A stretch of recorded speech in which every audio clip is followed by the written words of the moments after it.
Mit Klinsmann, aber war nicht auf Meter. Und Ihr Kopfballtor war... Trotzdem haben wir gesagt, unser Sieg ist schon vorbei. Und Ihr Kopfballtor, waren Sie überrascht, dass mit Hessler... Нашата победа е заслужена. Бяхте ли изненадани от този гол с глава? Das war ganz schnell und...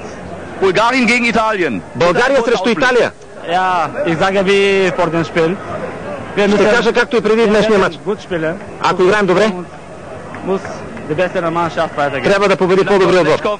Danke sehr.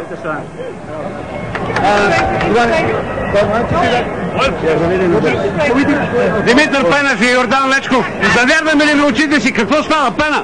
Ние показахме предишната среща, че имаме още сили и това го доказахме с втория световен шампион, фактически първия световен шампион. Данчо, станахме специалисти по побеждаване на световни шампиони, чакат ни пак световни шампиони. Ами, както сме ги почнали подет, да може тях да ги изпратим за Италия. Не, те така и така ще продължат и ние ще продължим.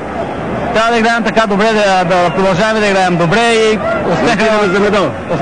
Герой на матча си, кажи нещо за дуспата. Всички хора чакат да чуят. Имаше контакт с Клинсман, удари ми се краката, но не беше достойно. Съдията е даде, защото победихме, няма значение. Има справедливост. Силни сме, приятели. Данчо, силни сме. Пена, напред!